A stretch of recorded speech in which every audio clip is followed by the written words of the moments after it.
We'll now call to order the meeting of the Board of Trustees of the Pasadena Area Community College. Trustee Fellow, will you please lead us in the pledge? Yes, please stand. Place your hand over your heart. Repeat after me. I pledge allegiance to the flag of the United States of America and to the republic for which it stands, one nation, under God, indivisible, with liberty and justice for all.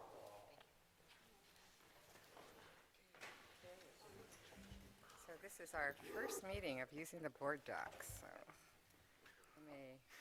okay, we will do roll call. Ms. Thompson? Ms. Waugh, Here. Dr. Selvage, Here. Dr. Fellow, Say present, Tony. President. Ms. Brown. Here. Mr. Hilsman, Here. Mr. Martin, Here. Mr. Osterling, Here. Ms. Garipian. So are there any items on the agenda which the trustees might want to request a reordering or change? In that case, I'll ask for approval of the agenda. So moved. Second. All those in favor say, I guess we don't have to vote on it, right? Do we? I don't think Well, there is no vote on it. Okay. So moved by Trustee Selvage, seconded by Trustee Hilsman. Is that right? Oh, other way around. Moved by Trustee Hilsman, seconded by Trustee Selvage. Okay, let's go on. Are there any introductions and recognitions? Right, yes. Dr. Verdian. We are pleased to have with us today the president of the Pasadena City College Foundation, Mr. Jim Sarney, is with us today, as well as the executive director of the foundation, Ms. Bobby Abram. We also have with us tonight some of our new faculty hires for the 2016-2017 year. Many others would have joined us tonight, but they are all teaching. And I would like to recognize those who are here tonight. We have Mr. Edward G. Laurie from Television Operations. Edward.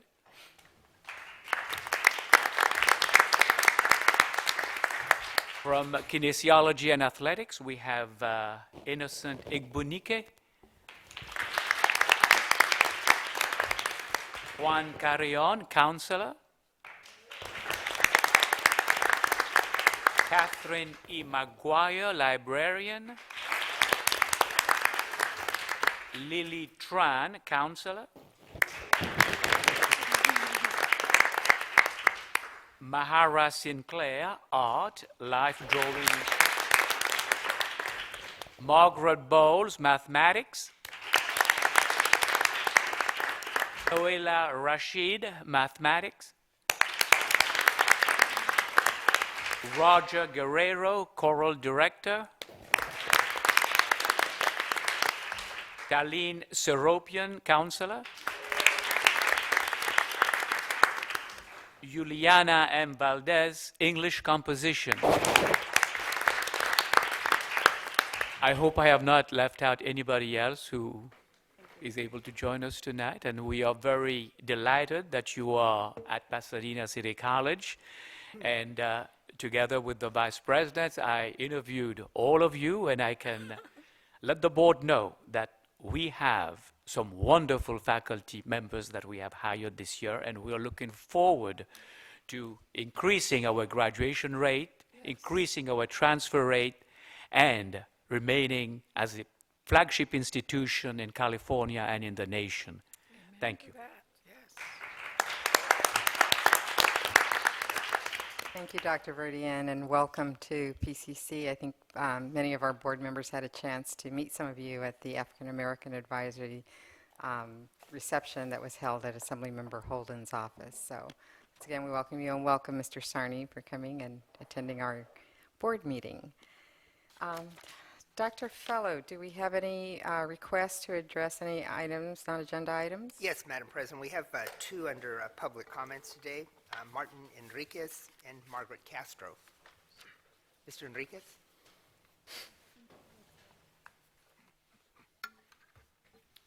Good evening, honorable trustees and assembled persons. I will continue to read from the letter of the 3rd of August 2014 for all those who have been privy to the correspondence sent to the PCC Board of Trustees. 5 generations of my family have lived in the city of Pasadena and Pasadena Unified. These are serious matters rising to the constitutional level. Here we go. I've already read you the preface of the Constitution of the United States of America and the U.S. Constitution, Article 1, Section 2, Clause 3 continues. Realism and idealism do not have to be incompatible. It is a matter of laid law and of our democratic process that the populace be given the opportunity to elect someone of their own choosing. That is the reason I have endeavored to such lengths that, quote, Indians not taxed, unquote, or American descent people like myself be counted as full-fledged Americans in the United States with intact franchise opportunities and not relegated to some urban reservation with high crime rates and extensive poverty in a powerless situation to improve the matters. If not through education, how are we to live in harmony?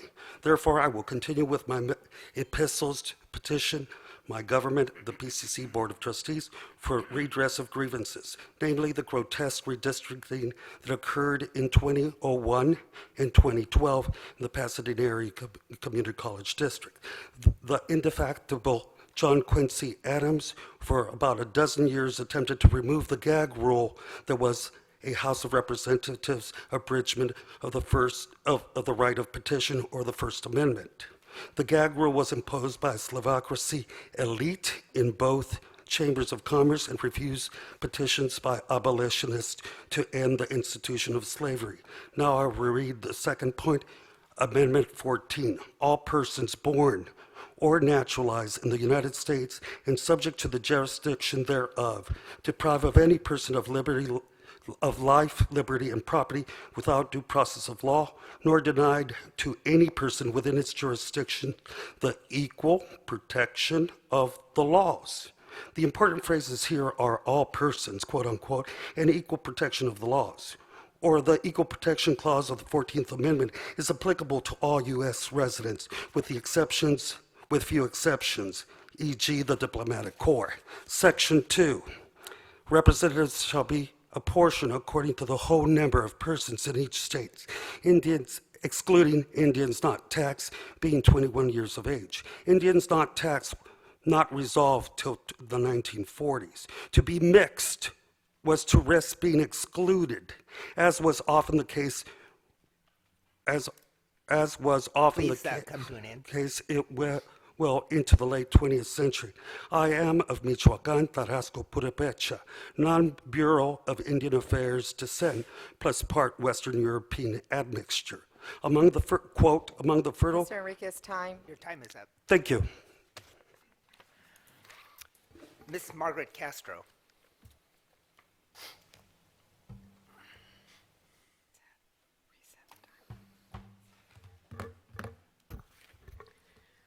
Good evening, Board of Trustees and members and other faculty and student members that are here. The reason why I'm here is to discuss the Pasadena City College Academic Renewal Policy. And the background on this is that this policy has not been renewed since June 17th, 2009. What it does is it takes away a whole semester per class if a student wants to. If they want academic renewal, they have to eliminate a whole semester. And that hurts a student. And what that does is that a student will have to go back and repeat a class if they have a whole semester taken care of. And when I reviewed this policy, I also looked up all the other local colleges, Cerritos, Citrus, Santa Monica College, Rio Hondo College, and also LACC College. And all of these colleges all have the policy of removing anywhere between 18 to 45 units. Pasadena City College is the only college that requires an entire semester to be taken away. The impact of this is that students are not able to transfer sooner. They have to retake classes if they do follow this policy and eliminate the classes where they received A's and B's in, which also means that the college is double dipping into the financial aid of the student if they retake these classes here. And that's not really healthy for the student. If they have to come back and take a class for the second time, it means that they have to come back and rebuy new books again and again. And this is not student success. The banner out in front of this college says student success. What my mandate here is to change this policy and to alleviate the stress of students that are having to repeat these classes in order to meet the graduation requirements to transfer to a four-year university. The solvency here is that students get to graduate sooner. They get to transfer with a clean slate, with a clean transcript that colleges look for, because they look for a clean transcript. This academic renewal restores student success. It also keeps Pasadena City College in level with all the other colleges that are doing the same thing. And that is something that students need to hear. They need to know that this is a healthy policy. This is a policy that students will be very happy to hear that they don't have to eliminate a whole semester. And the policy here at PCC also states that it's up to 2 semesters. That's a lot for students. So what my recommendation is that whoever it is that has to look at this policy, that they look at it again, since it's been 7 years since it's been looked at, and revise it. Make it student-friendly. Make it faculty-friendly, too. Thank you. Thank you. That's it, Madam President. Thank you. Okay, so we are now at approval of the minutes. May I have a motion to approve the minutes? So moved. Moved by trustee Osterling, I'll second. seconded by trustee Brown. Advisory vote. Aye. All those in favor? Are we voting online, Ms. Thompson, or not? You may just let me know, I guess, if you want to do it online or not. Okay, so I think the procedure is we were voting online normally. So, okay, we'll do it for the next item. Go ahead and vote by pressing your button, please. Okay, unanimous. I think the vote is unanimous. Okay, we're now on 3.01, approval consent items. So approval of, 2.01, I'm sorry, approval of the consent items. Are there any items the trustees wish to pull out to discuss separately? Motion to approve. Second. Motion made by trustee Fellow, seconded by trustee Hilsman. Advisory vote. Aye. All those in favor, press your button. Okay, well, it's unanimous. Okay, so I guess we're not going to do electronic voting tonight. Is that- Okay, well then I think we need to get it set up so we can actually do it. Okay, all right, we'll just move it through. We're now on 3.01, approval of student travel, Associated Students Executive Board. No. Oh, I see. We've, Oh, everything got approved. yes, correct. Wow, it looks so different electronically. All right. 7.0, action items for approval.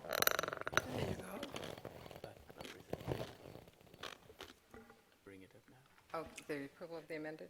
Okay, so approval of amended memorandum of understanding between Pasadena Area Community College District and the Pasadena City College Foundation regarding funds received from the Southern California Public Radio. Dr. Verdian. Yes. Members of the board, as you know, the college has an agreement with KPCC that lasts from 2002 to 2022. And during that period, KPCC will pay the college $5 million. For the first 10 years, it's $2 million, and the second 10 years, $3 million. That money goes straight to the foundation as part of an endowment. There exists a memorandum of understanding between the foundation and the college, whereby the foundation is authorized to use up to $500,000 of the funds towards unrestricted activities, unrestricted funds for the foundation. So far, 10 years have gone by, And the $500,000 at the direction of the college were used last year by the foundation as unrestricted dollars to prepare the Student Success Gala that took place in May of 2015. As a result of the $500,000 being used, the foundation grossed or raised a gross amount of $1.6 million, which would be a net profit of $1.1 million. The foundation now has been instructed by the college to work towards implementing 4 major initiatives. The first initiative is the creation of the College Promise, which will, if implemented, guarantee free tuition. And we are still working on the plan on how that will happen. Our goal is in the spring semester of 2017 to have a major event on campus to bring together elected officials of all the cities in our district, statewide officials, national, elected at the national level, the superintendents and principals of all the districts in our area, to make a major statement about this College Promise program. The second initiative that we have asked the foundation to work on is on how to expand the CTE programs at the college to prepare our students for jobs. The third one is to promote the arts in our area. And the fourth one is to promote athletics at Pasadena City College. The foundation is asking us, because of all those initiatives and the amount of work that we are asking the foundation to do, the foundation is asking that we authorize for the 16-17 year that the foundation be allowed to use $300,000 additional dollars towards getting the program started. Based on the track record that the foundation has, whereby $1 spent has brought in $3, we are fully confident that the foundation will make very good use of the $300,000 to get this program going and get the 4 initiatives in place. And therefore, the college is recommending that the board approve this request from the foundation to amend this memorandum so that an additional $300,000 be used by the foundation towards their unrestricted funds. Thank you, Dr. Reed. I want to call on Trustee Hilsman since he is the board's liaison on the foundation. Do you have anything that you want to add? Not really. I just wanted to say that as the liaison, I've observed all the hard work that's going into this capital campaign that's coming up, and I know that the foundation and the college is very excited about the prospects. This $300,000. Think of it as seed money for the capital campaign as a way to really, and I think Dr. Verdian is probably being conservative about the returns that we'll get on it. But those are my thoughts. Certainly questions if you have. Okay. So we have a motion to approve So moved. and a second. Second. So moved by Trustee Fellow, seconded by Trustee Osterling. Is there a discussion? Yes. So Trustee Martin. I can yield to Mr. Salvage. Trustee Selvage. Right, one point. The agreement with Southern California Public Radio runs through the 2025. Sorry, 2025, yes. Yeah, 2025, okay. yes. It started in 2005. Yeah. Trustee Martin. I want to first start by thanking the foundation. Actually, believe it or not, I still can remember the meeting, which would now be what we call the President's Conference Room, where we first established the PCC Foundation. And obviously, just what you've accomplished in these years is far beyond anything I would have imagined that happened back at that time. So I have a tremendous appreciation. I have tremendous for Bobby Abrams and the wonderful work she's doing. I deal a lot with a lot of different nonprofits. That's kind of what I do during the day. And every nonprofit that I deal with and know of has a universal problem. And that universal problem is they all require some unrestricted funds to be used to support the administration that really makes everything go. Sometime in the not-for-profit world, admin rates are sometimes viewed as a negative, but I'm one, having working in how they make the sausage, realize that it's critical to any organization, and so support for an administrative structure that can move these things forward is what really makes the foundation go, along with tremendous board members. The first day I walked into Pasadena City College as a student and sat in a counselor's office, the sign on the wall read, "Give me a fish I eat today, teach me to fish, I'll eat for a lifetime." And so I say both of these two things to segue into a concern that I have. I'm not concerned with giving the foundation board $300,000 for unrestricted. I am concerned if the philosophy is that the district with the money from Southern California Public Radio is going to give us a fish every year. And we are not asking you to learn how to fish. In other words, what I'm saying is every not-for-profit that I'm familiar with has some level of campaign or some way that they reach out to donors on an unrestricted way, and it's those unrestricted funds that go to the support of the administration. If I had my druthers, I would wish that our $300,000 a year would almost go into some kind of endowment or trust where you could perpetually use the interest to help support unrestricted administration, which is so critical. So I realize there's a tremendous amount of tasks that the college is asking the foundation to do, and I also am, again, extremely thankful how admirable and unbelievable they've been in accomplishing those tasks. But in some ways, we're taking $300,000 out of instruction that could be translated into more classes.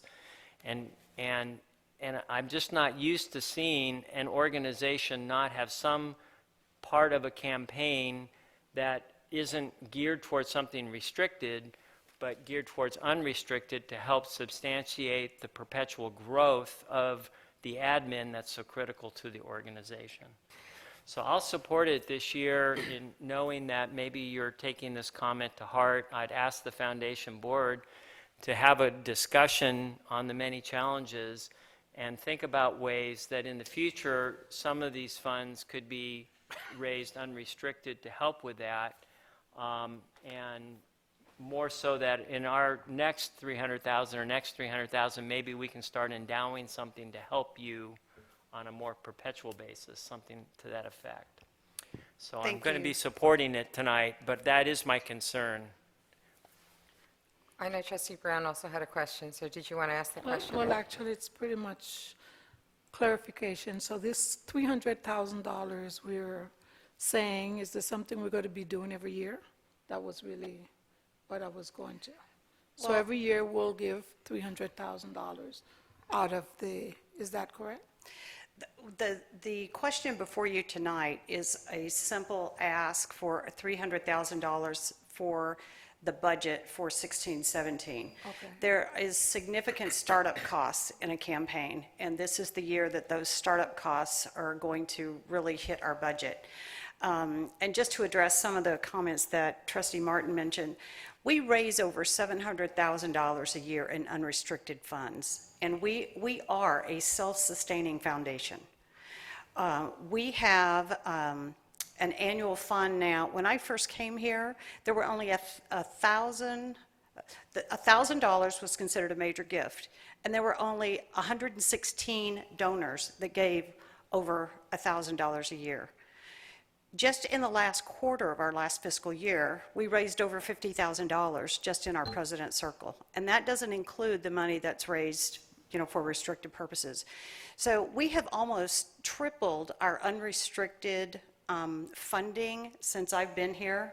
So we are already sustaining our own administrative costs.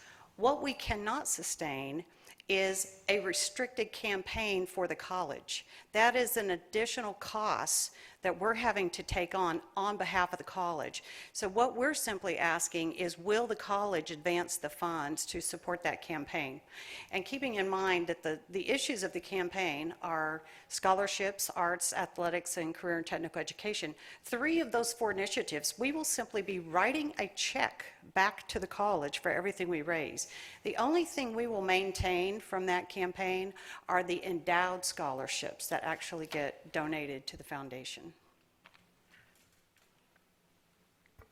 Trustee Martin? Well, I want to thank you for clearing that up, because I had asked this question. I should have started with a question, and I didn't, because I had asked it previously privately and got a different answer. So I feel really good to hear that, and I'm very grateful that you are doing that. And I was going to support this anyway, but I feel much more comfortable knowing that you are generating unrestricted funds, using it for that. And you might consider it would be in the future more appealing if we could help you with some kind of endowment that you could take an annual distribution from to help support administration, because like I said, I realize how it's really the oil that makes it all work. So I will apologize for my comments and stand corrected, and thank you for your correction. Any other comments? I do have a comment. So I also asked Dr. Verdian about this issue because there was discussion among the trustees when it was first brought up, and I do concur with what Trustee Martin's concerns. I think it was echoed by several of the trustees, but we do have confidence in your past performance of how you took the money last year, and you were able to. The return on investment was exponentially increased. And Dr. Verdian has also said this is a 1 year, as you've clarified. And so in its essence, I see it as a proof of concept. It's a way for us to kind of get comfortable and see what the foundation can do, and whether or not we can make this, whether or not it will be a regularly scheduled, I guess, transfer. So thank you very much for your work on it. No other questions from the trustees. Let's call for a vote. Are we ready for an electronic vote? Do we have a motion? Oh, yes, we do. We have a motion. Okay, the advisory vote first. Aye. Okay, so I think you can press your little button there. No, I think Yes. I see we have an electronic option here. Yes, we do have the electronic are voting, so, Doing electronic. We're doing electronic. okay. I'll do both. just- That's okay. We'll all do. So advisory vote. Okay, go ahead and vote. You can press your button or just electronically vote. Wait, All how come your right. electronic vote's different than your green vote? Do I get 2 votes? That works? Well, that's right. You'll get a bonus for actually doing the electronic vote. All right, I think we have a unanimous, well, I don't know, Ms. Thompson, why don't you call the vote? It's unanimous aye. Okay. Yeah. Thank you. We get to see it? Don't we see that someplace? Sure. Yes, I think phenomenal we should system? see that up on the slate somewhere, so. It's up there.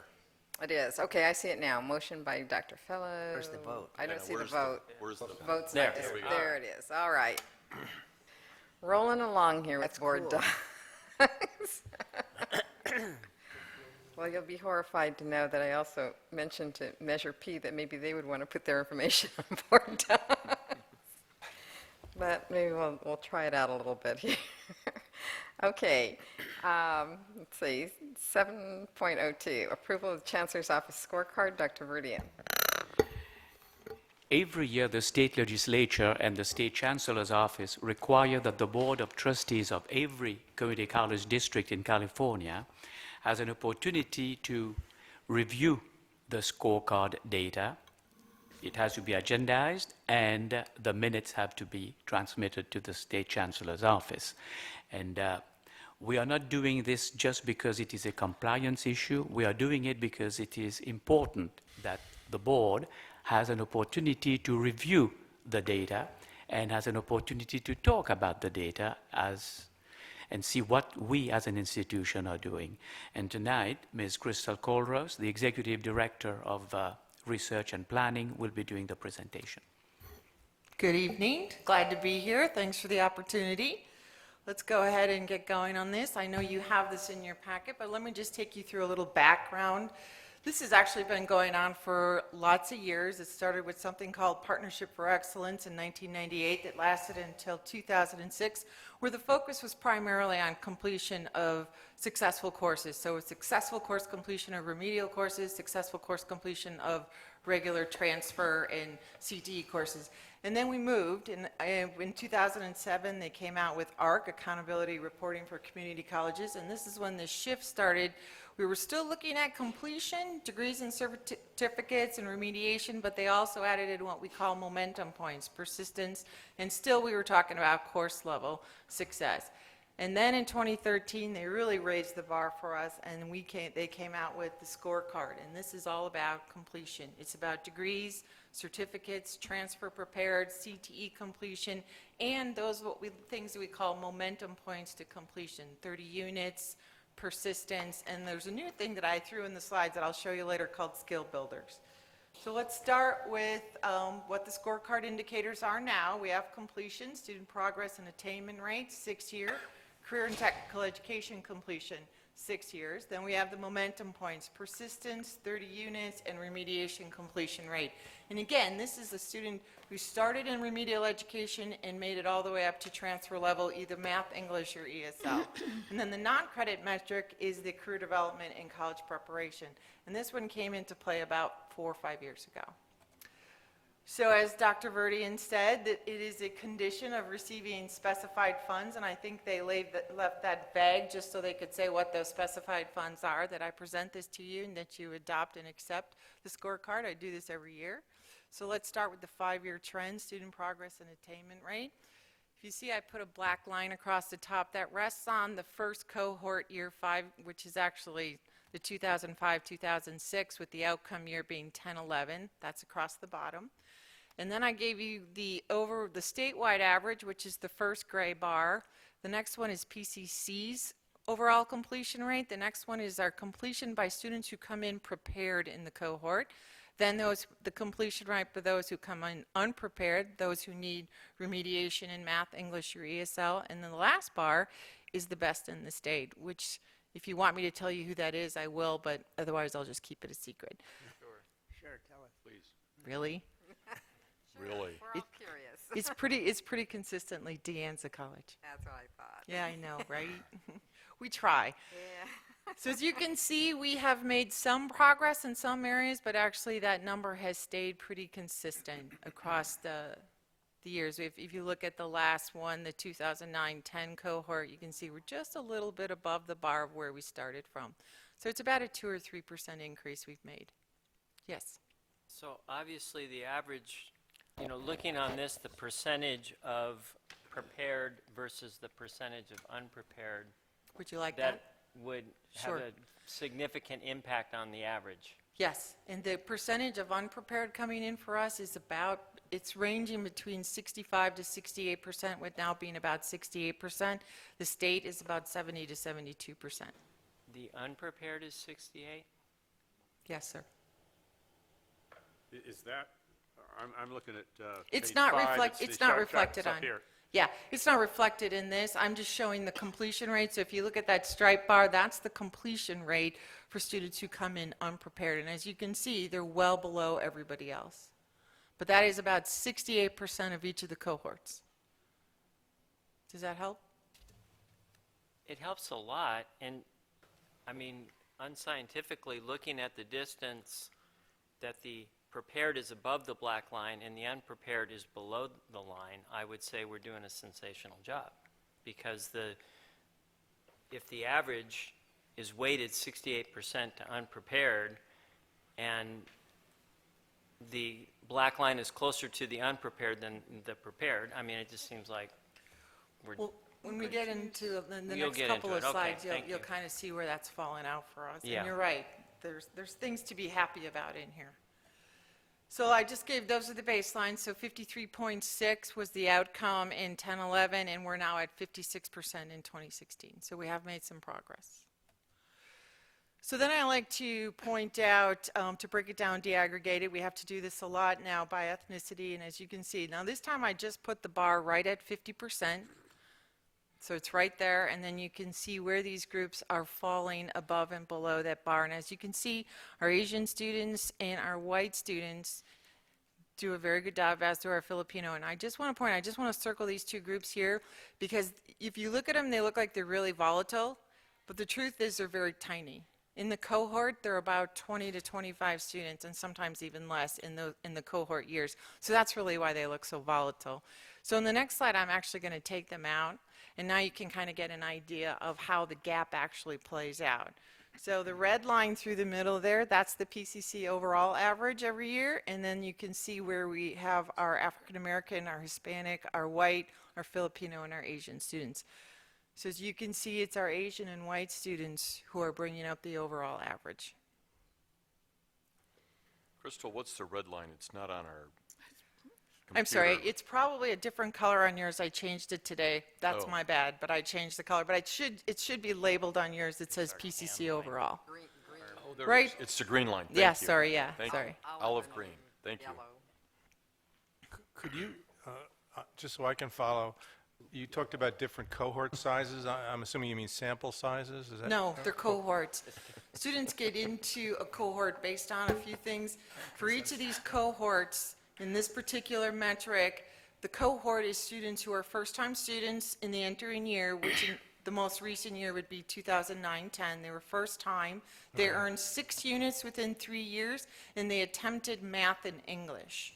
That's how they get into the cohort. And then we track them for another 3 years, 6 years total, and then the outcome is they complete a degree or certificate, they become transfer prepared, or they actually transfer. We find their records at a transfer institution, such as one of the 4 years. So I guess my question is, can you give us an idea of the size of the cohort? Sure. The size of the cohorts, this last cohort was about 4,000 students, and all the cohorts range between 3,500 to 4,000 students. Can you break it down by ethnicity? Is that the cohort size, or am I missing something? That's the total cohort size. Total cohort. Yeah, that's the total. Again, it's this very select population, and it's a cohort that we're tracking for 6 years. Thank you. Sure.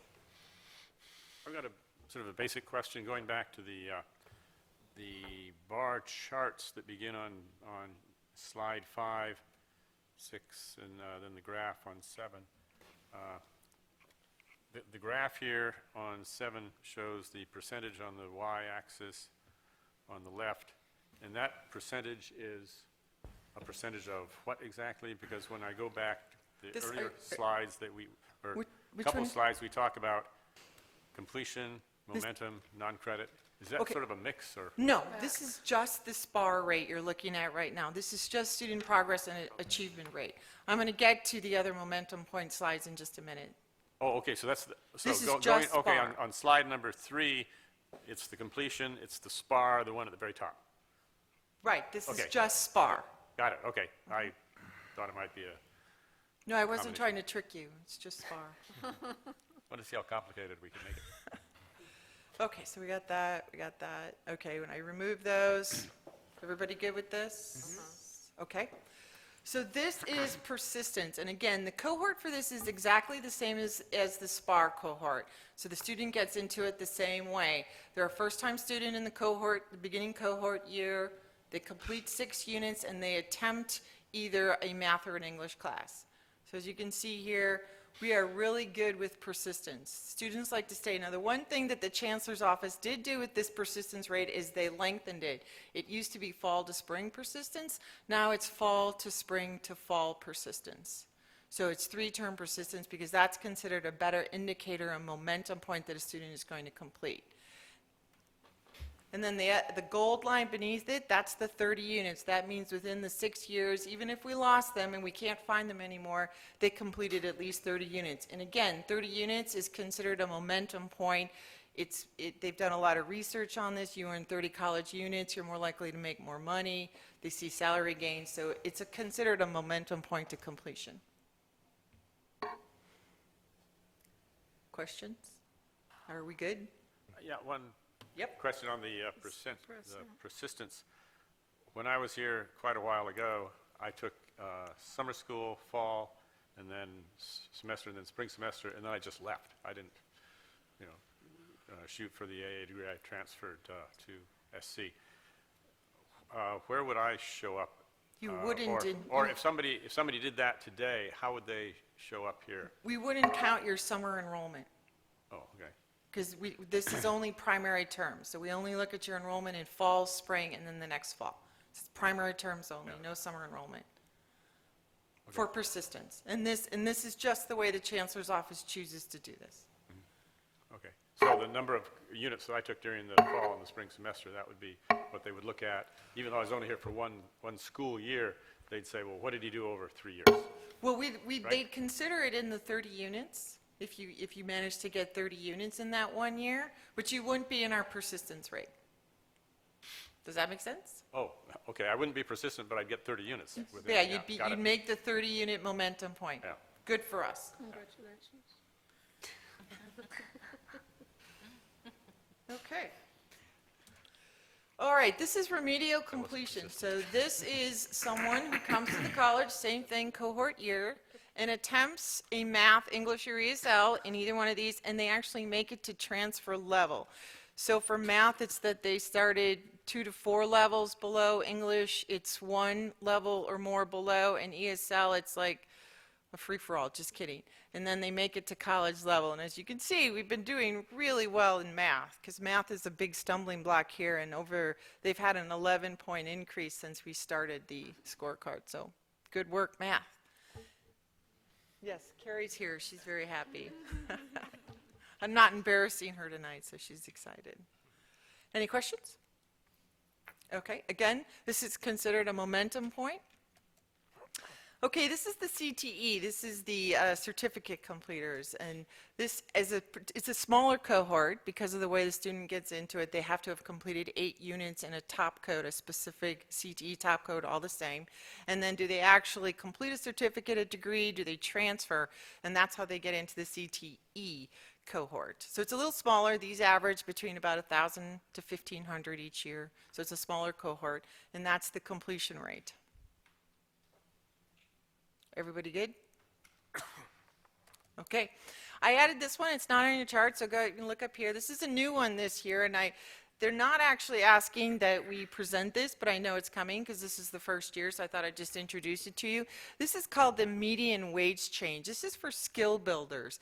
So this is great because we've been talking about how do we track students who just come here for certain things, like they're upgrading their career skills, or they're looking for licensure, or something to improve their wages and their jobs. So this is called, the skill builders looks at where were they before, because they're looking at employment development department data, where were they before in their wage, and what was their wage increase after they took courses here. Now they probably didn't complete anything. They may have only taken 1 course, maybe 2, so they don't think they're going to get a certificate, they disappeared. But this is actually pretty positive because overall, and these are our highest enrolled CTE programs where they found them, our overall rate was a wage increase of 14.7%. And then, as you can see, one of our better ones, Administration of Justice and Business and Commerce, those are pretty high enrolled certificate programs for us, and the wage gains in those are also pretty good. So these are students, they're calling them skill builders because they're coming back just to do some career work or get some licensure.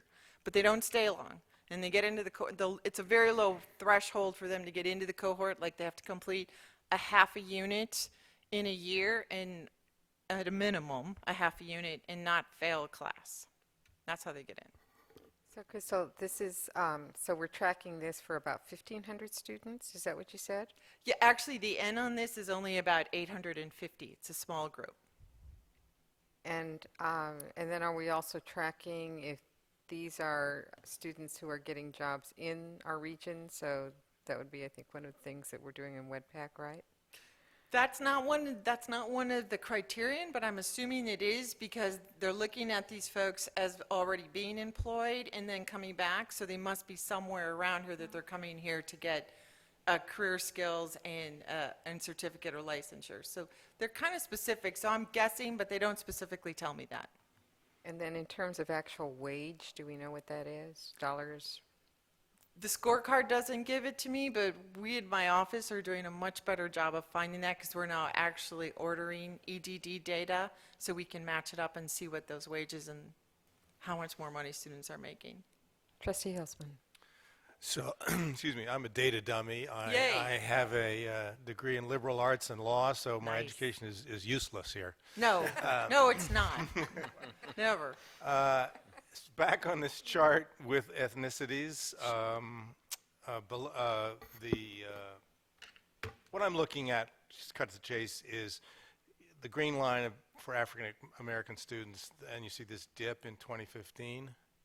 Okay? Yeah. So what I'm trying to understand is how many students does that represent in the cohort when you say African American? How many students is that in the cohort? For the last cohort year, Yeah. 166. So that's a pretty good size. It's a pretty good sample for. Yeah, I mean, it's not suppressed, which is the way I look at it. It means the Okay. cell is large enough to report. Okay. So that dip is significant then, statistically. I wouldn't say it's statistically significant. I'd say it's disappointing and something the college needs to look at. Okay. We have about, I think it's 6% or so of our students are African-American. That I number's don't know actually, if that's, I don't it's know if been they declining. take 6% of the units, but that's Yeah. the head count. That's actually been a declining number for us. We're probably closer to 4% really? now. Oh. Yeah, yeah. Again, something the college needs to look at.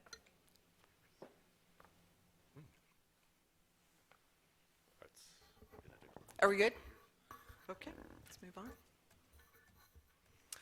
Did you have any more questions about this one? I'm assuming that as the years build, they'll give us more trend data on this. This was just a one shot they gave me. But I'm assuming that this is going to become more general information. The Chancellor's Office is tracking it for us, so that's pretty exciting. Dr. Selvage. Yeah, on slide number 9, where we have the English, ESL, and math, and we show the math going up the 11 or so percent.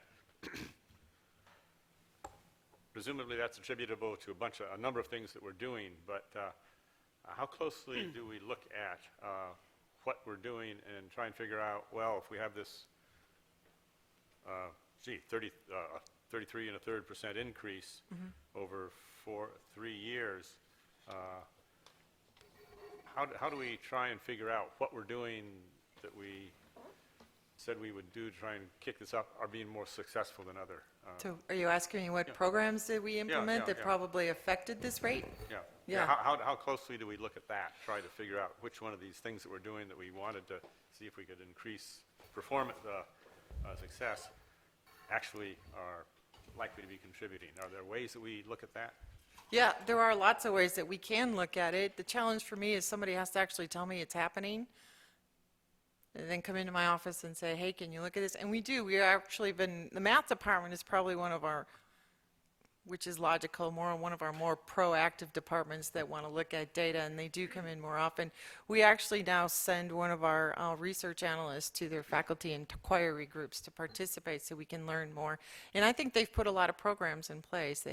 MathPath has been a really strong program for them. I think they've really been focused. They've got SLAM now, the statistics for liberal art majors. So they've been really working hard to bring their rate up. They've really come to grips with this and understood how important it is. Math it's a real gateway for students here. We're also working hard to get students in math earlier. Counselors encourage students to take their math early. I think one of the problems we had before is students waited until their last semester here to take math, and then they're too far removed from it. And I think the counselors are really encouraging students to get into those math classes earlier. We do a lot of pre-assessment, so if they assess in high school and they're not making college level math, we're giving them the opportunity to remediate and catch up and assess again so that they can get into a higher level or college level math. Am I good on that, Dr. Olivo? Yes, good, all of those, and I would also add that Carrie and her faculty collaborated with counseling and applied for a basic skills transformation grant, which we were successful in obtaining, and they're currently also planning a retreat on November 4th, I believe, to continue refining all of their innovative efforts to even have bigger increases in student success. Good. Yep. There you go. Okay. I only have one more slide, so this is the last one. This is the CDCP. This is our non-credit indicator. A little more complicated. As you can see, we really only have 4 bars because they haven't been tracking it that long. But let me just give you some idea. So this is the percentage of students who attempt 2 or more of our enhanced funding CDCP courses, and this is where it gets complicated because non-credit is positive attendance. So with a minimum of 4 attendance hours in each of those courses within 3 years, I know, right? Complicated. And within 6 years, get a CDCP certificate, earn an AAS degree, or transfer to a 4-year institution. So this is actually the one we look at that's talking about bridging our non-credit to our credit programs. That's the big push on this one. And I know the numbers look really low, but I also know we've been recently working on enhancing our CDCP courses to make that bridge a little easier for students. Where would you like or expect these to be? These do seem low. Looking around for help here. Oh, I got Bell is him. right there. Dr. Bell, where would we like these to be? I would think that probably we would expect these numbers to go up into double digits. I would think because we're getting much more deliberate in defining pathways and bridge programs from non-credit to credit, and then it'd be the process of getting students aware of that and how they can track across. I would think these numbers would probably trend up to 10 to 12% would be the first initial gains I think we would see. Yeah, I think statewide the number is about 9%. Oh, I'd have to look. I don't, because there's not as many colleges that have as robust a non-credit program as we do. So I'd have to go back and check that. They're hard to find because I have to look at each college individually to see. What is the denominator for calculating the percentages in those? Okay, so the denominator for this one is Not numerically, the Right. description, yeah. You want the description or how Yes, they get into it? Okay. They have attempted 2 or more of the CDCP courses, so the enhanced funding non-credit courses. There's specific top codes with those. They've had a minimum of 4 attendance hours because these are positive attendance courses. And within those courses, within 3 years. So they've had 2 courses, 4 hours of attendance within 3 years. And then we track them for 6 years to see if they get a CDCP certificate, earn an AAS degree, or it could happen, transfer to a 4-year institution. Thanks. That's how they get in it. Crystal, are there any particular areas of study where we see a trend where that's more likely that the students will go from a skills builder, then go into a CDCP, and then go into the transfer? Are there trends on that? Well, the skill builders is actually credit.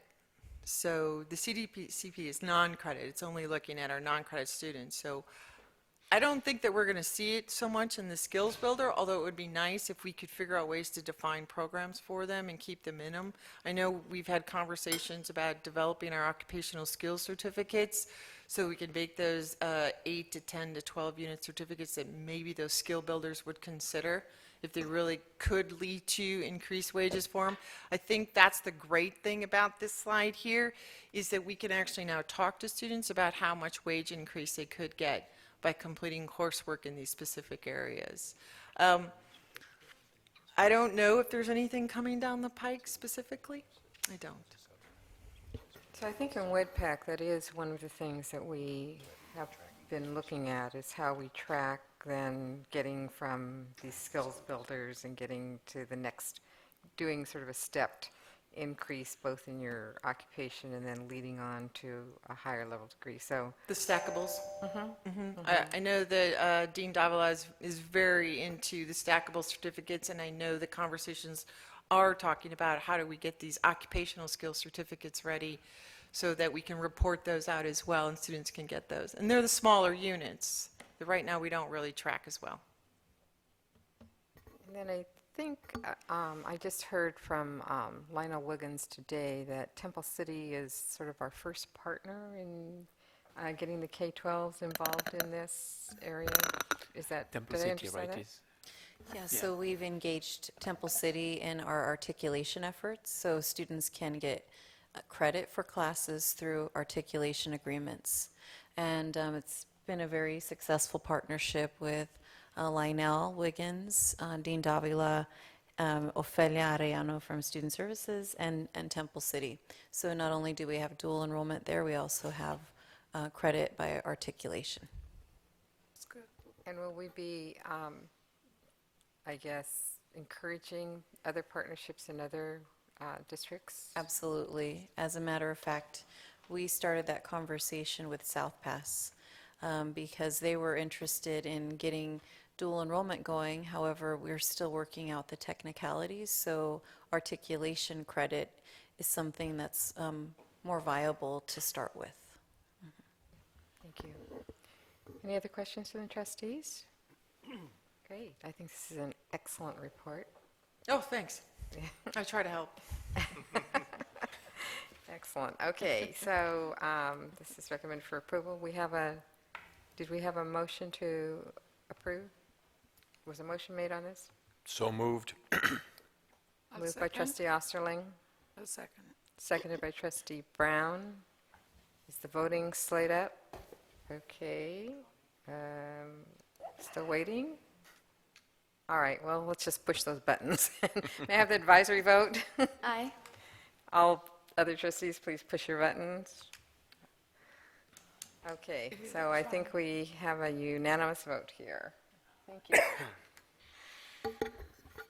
Okay, 7.03, adoption of Resolution 561 in support of Proposition 51, Kindergarten through Community College Public Education Facilities Bond Act of 2016. President Verdian.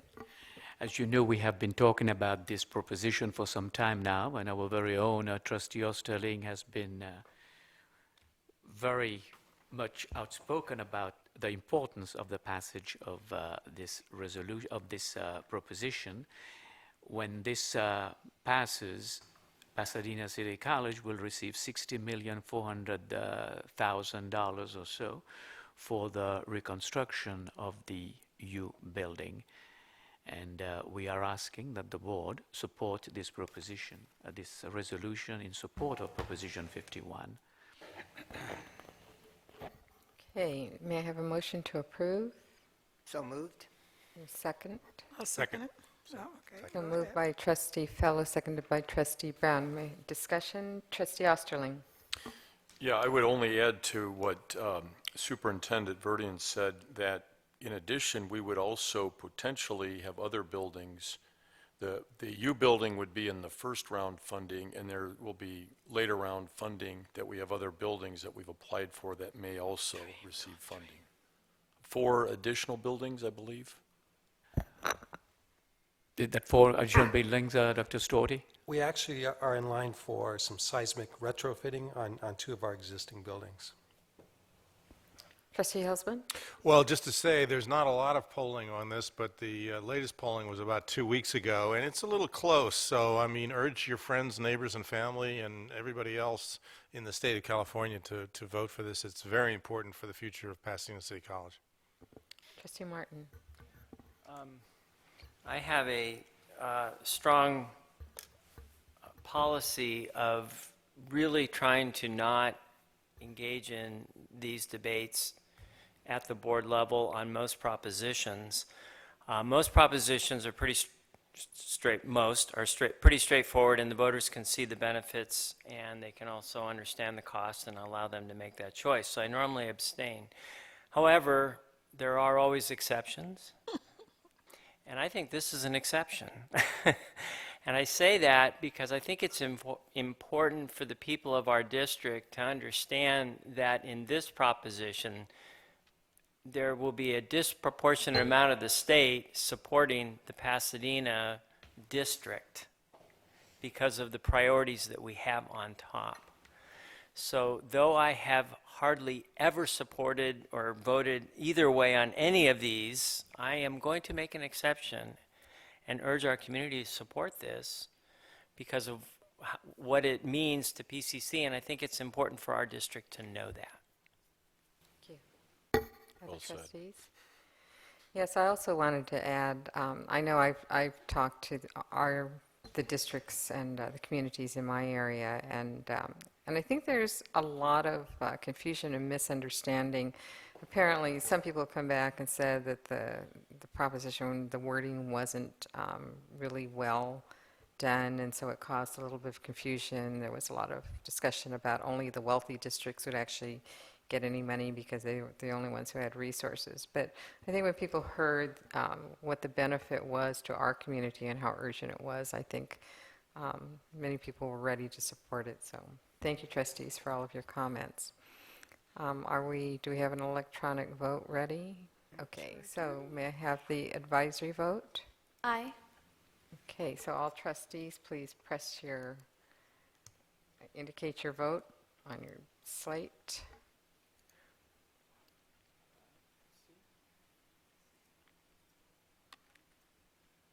Waiting suspensefully.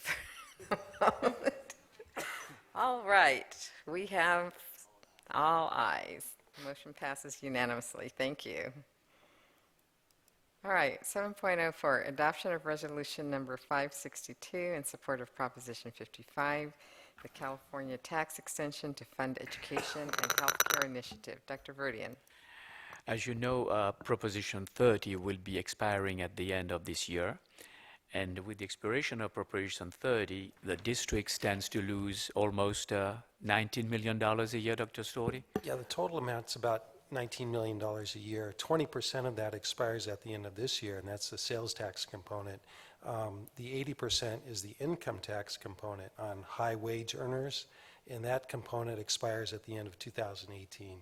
And our district, if that expires, that's $14 million. So sales tax is about $4 to $5 million, and the income tax component's about $14 million. So what?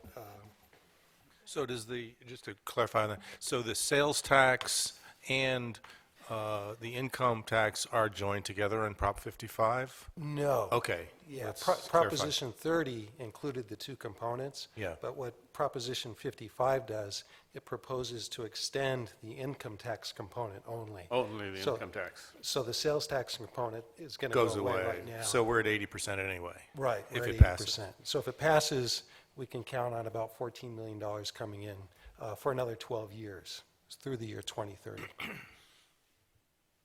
Okay, I know this, okay, so did I have a motion to approve? So moved. Second. Second, okay, is there a motion made by trustee Osterling, seconded by trustee Hilsman? Is there any discussion from the trustees on this? Trustee Osterling. Just for some context, and I'm going to turn this over to Trustee Selvage, what percentage of our budget is currently being funded by Prop 30, the continuation of which is Prop 55? Well, the portion that would be, the current portion is 12% or so, or 13%, I suppose, of the general fund, general operations. And so we would lose 2.5% or so of that just because no extension of the sales tax component is being proposed. So this would be, 10% or so. What we would get if it passes, when Prop 30 expires and we have the 55 implemented after passage in 2 years, we'd be getting about 10% of our general fund budget from that source. Thank you. Ballpark. Other questions? So as trustee Martin said, it's pretty rare that we take a position on any of the legislative items unless they just particularly or directly affect PCC, but these were two that the legislative subcommittee felt very strongly about and wanted to put before the board. So thank you for the discussion. So we're ready to vote. Advisory vote? Aye. Trustees, please indicate your vote on, well, okay. See it. Not on the board yet. Okay, well, just press your button, I guess. Okay. We have trustee Martin has abstained, and the rest It's an are abstain. It has to be because it's not green and red, and it's not one. all right. On to 7.05, adoption of Resolution 560, approve the agreement number R160073 for Board of Governors, Chancellor's Office, California Community Colleges. Dr. Verdian.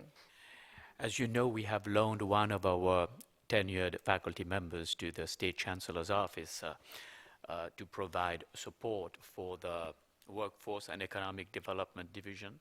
And the state is reimbursing us the full amount of $144,109.41. And we are asking that the board adopt this resolution number 560 and authorize us to approve that. Okay, may I have a motion to approve? So moved. Moved by trustee Fellow, may I have a second? Second. Seconded by trustee Selvage. Discussion for the trustees? No discussion? Is the slate up to vote? So, Advisory vote? Aye. All trustees, please vote online.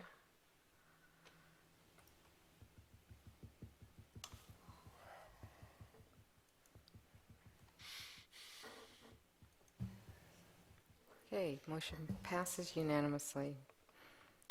All right, 7.06, approval of additions to the credit curriculum. Dr. Verdian. We're asking the board to approve additions to our curriculum in dental and kinesiology. And these courses have gone through the CNI process, curriculum and instruction process at the college, and have been reviewed by all groups of the college responsible for curriculum, especially the Academic Senate. And we ask the board to approve the new curriculum. Move approval. Motion made by trustee Martin. May I have a second? Second. Seconded by trustee Fellow. Discussion by the trustees? Yes. Trustee Martin. I'm really excited about these courses. Look, it's nice, these are things that I hear moving in where education and jobs are heading. We know dentist offices are turning over and nutrition is just becoming exploding. So I just thought these were really good courses, so thank you. I'm looking at the faculty in particular for working through all that. Thank you. Trustee Selvage. Yeah, we've got a great dental program here, hygiene, assistants, and tech. And question I've got here, are these additional offerings, course offerings we're going to have, or are there courses that are being displaced by these? These are additional offerings in these programs. Dr. Verdian, actually, some of them are additional, but some actually are replacing courses. And so they have reworked the certificates and degrees in this program. You won't see the deletions because we have to basically allow students that are already in the program that are basically they have catalog rights to the courses that need to be deleted, and so there has to be a crossover for a short period of time to allow overlap. those. I'm sorry? Overlap of the... There has to be an overlap to allow the students that are already in the program to finish with the current program, and they'll have a certain amount of time to do that, and then once that happens, we'll be bringing some deletions to the board to basically delete the courses that these courses are replacing. Are most of these students full-time? My impression is they go through this program full-time, all three levels. Yes, it's basically an academy type program, and so they do go through it. So it will actually be a fairly short period of time that we have to have that overlap. Yeah, thank you. Do we know what the student outcomes and success are for these programs? So how many of our students actually move to the next level or get jobs or? For the dental program, the pass rate is very, very high. It's one of the highest in the state. If I'm not mistaken, at the last board exam, it was 100% success rate in the dental program. And so that means that they all get jobs immediately? They all get jobs, yes. Great. Good. And these are very high-paying jobs also. Excellent. Good to hear that. Okay, so I think we're ready for the vote. May I have the advisory vote? Aye. All trustees, please vote online.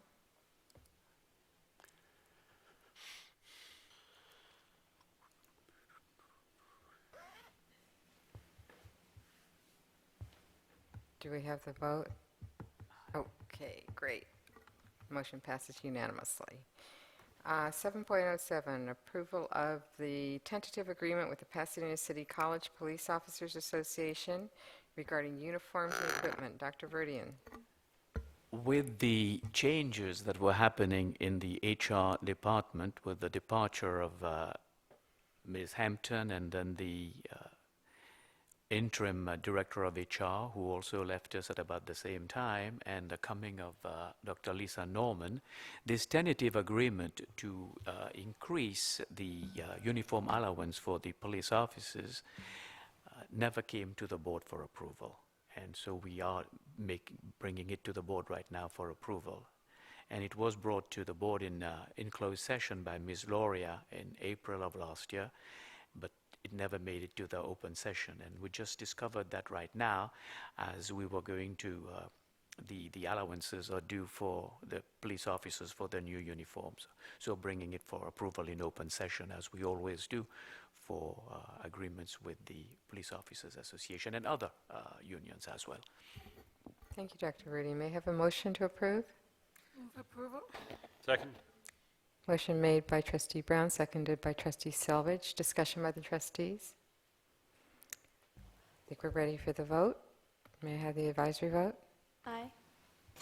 All trustees, please indicate your vote online.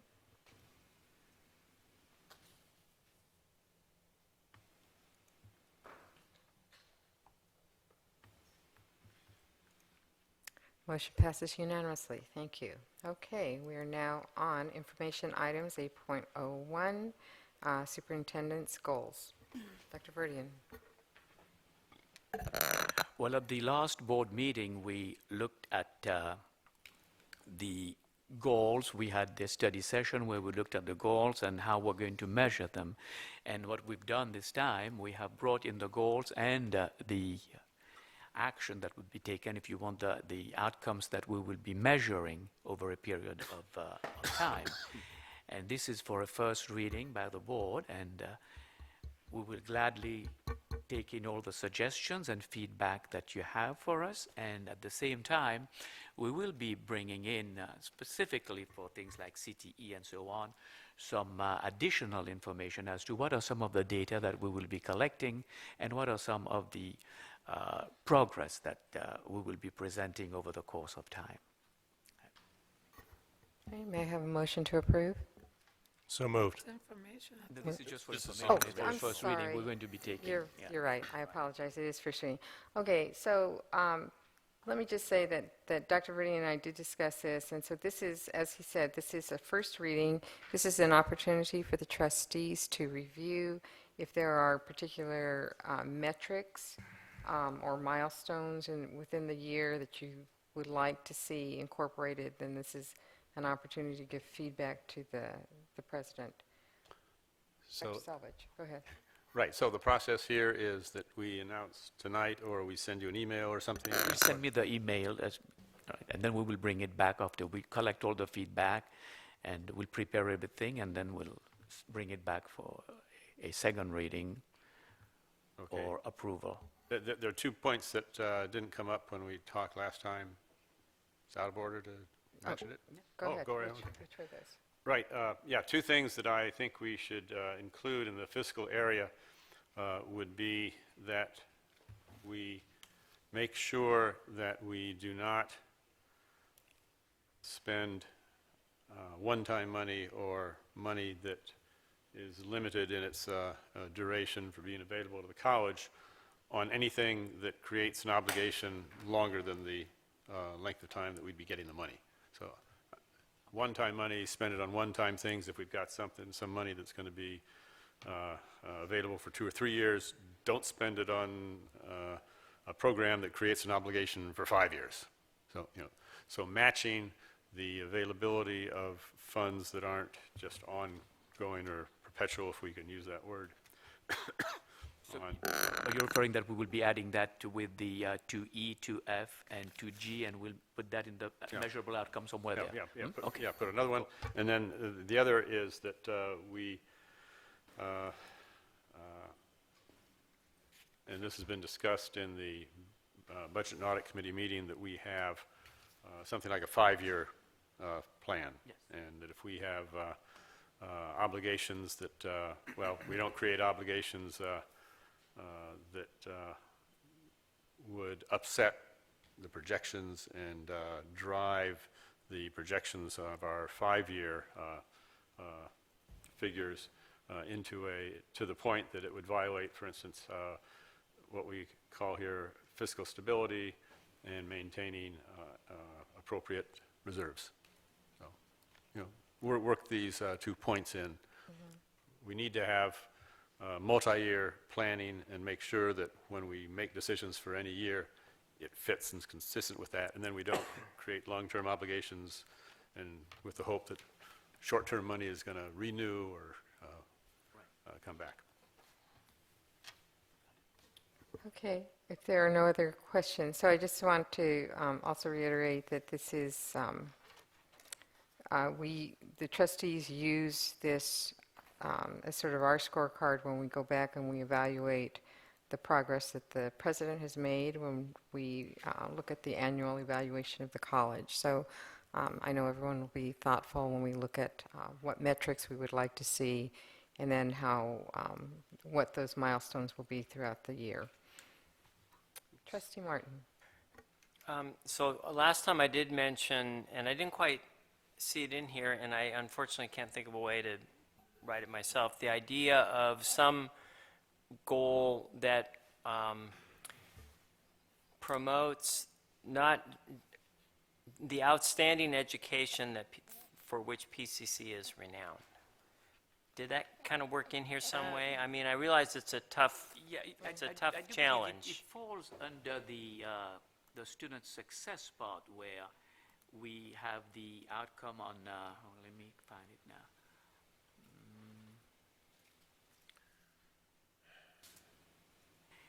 It would be with the annual increase, the number of students who complete degrees, certificates, and transfer.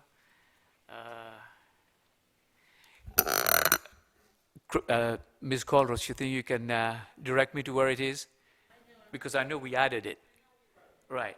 We will, Trustee Martin, we will find it and we will bring it to your attention. We were going to highlight it for you. And as an example, this last week,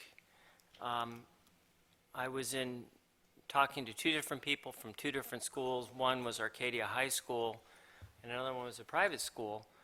And both parents were articulating how a PCC representative was was out on campus and meeting with parents and seniors about the opportunities at PCC. In particular, Arcadia High School, they were meeting with the AVID, or it hasn't happened yet, but it's going to. There's an AVID program there for students.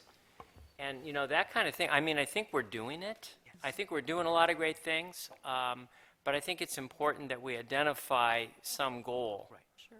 Because, and I was in another meeting where it was clearly articulated in the meeting because my daughter's a senior, and they were going over all the different academic options.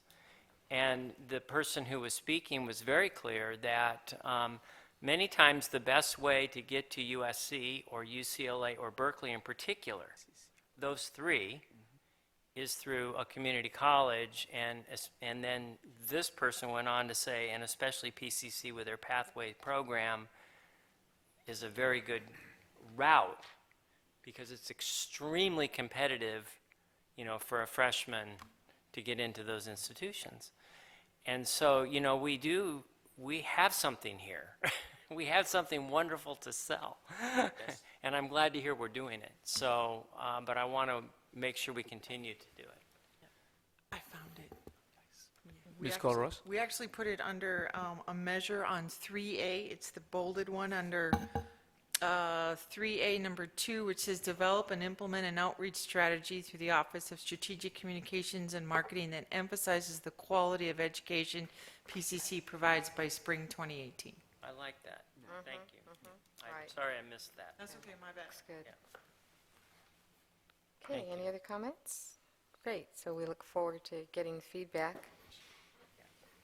All right, and then we have 8.02. We are now in 2017-2018 academic calendar, first reading.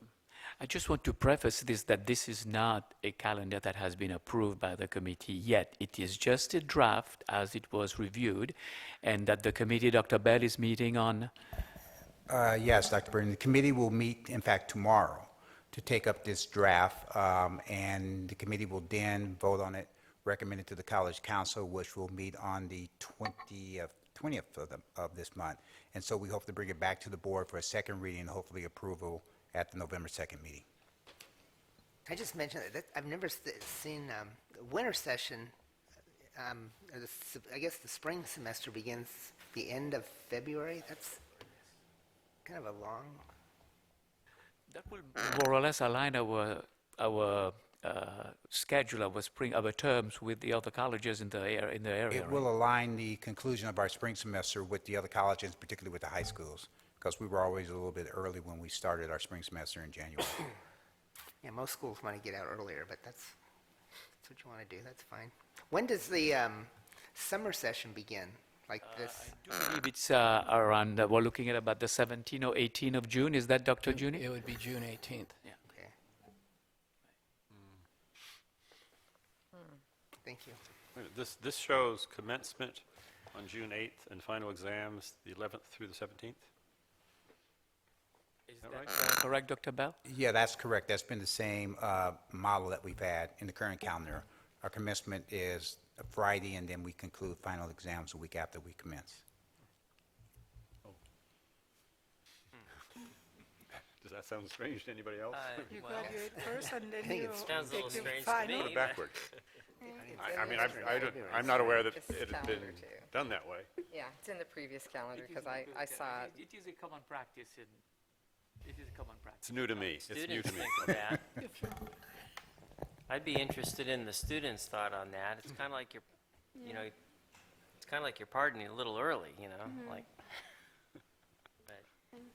So I do want to reiterate what Dr. Fellows said. I think that originally, we always looked at that long break between winter and spring as harming or being maybe detrimental to persistence of the students. So I hope that it's something we track, but I know you'll do that.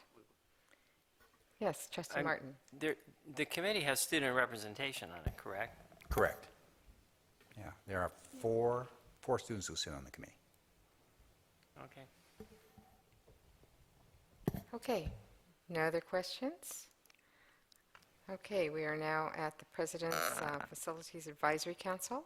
As you know, we have mentioned that. We've talked about creating a Facilities Advisory Council that will be working with the college president, advising college president on the facilities master plan of the college. And one component of that advisory council is for each trustee to appoint somebody from their area to be on the committee. So we would appreciate it if all the trustees would, by, let's say, the week of Thanksgiving, if you would submit us a name, and then we would be looking at starting the meeting around the middle of December and bring the advisory council together. And I will be also sending each one of you an email about that, so to remind you good. of the timeline. Okay. Just a point of clarification. So when the trustees appoint a representative for Measure P, they don't have to be from their area. So are you saying then that the trustees for appointments for this one have to be from their area, or? It doesn't have to be from there, it will be your representative. Okay, so, all right, I just wanted to clarify that. Okay, so by before Thanksgiving, is that what you said? Before Thanksgiving, the week of the 16th, if possible. All right, so perhaps we can get a little reminder on that. I know everyone has lots of things to do. Trustee Osterling. So, yeah, just a question or to refresh my memory, in addition to the members of your advisory council that we will appoint, what's the composition of We also have the three trustees who are on that committee. And then we will have management representatives, we will have faculty representatives, and we will also have classified representative on that, and student as well. Thank you. Okay, let's see. So we're on the 8.04, President's report, Superintendent's report. Dr. Verdian. Well, as you know, we have had a number of high-profile visits on campus recently. No kidding. At the end of September, we hosted the Aspen Institute for 2 days, and we found out today that we will know towards the middle of March the winner, the institution that will win the $1 million prize. As of this morning, 2 dates are being considered by the Aspen Institute. They are March 14th or March 16th. So there will be confirmation of that sometime in the next few weeks or so. Is this because of Beware the Ides of March? They don't want to do the 15th? Is that it? Good, you know. Well, we don't know whether the Ides of March have come or gone yet, but so we'll, as you know, that today we were visited by the accreditation team. We had 4 members of peer institutions at the college, and they left with a very positive note. I had a final meeting with Dr. Cheryl Marshall from the North Orange County Community College District, and she said to me that the team was very impressed by the work that the college had done over this year. They were really amazed and surprised at how much work the college had done. I will just give you some of the expressions that she used to describe the college and the way we address the 9 recommendations. Pasadena City College is a transparent organization. Collegiality is palpable everywhere you go. Backroom deals are gone. The college uses multiple modes of communication. Diversity training has paid off.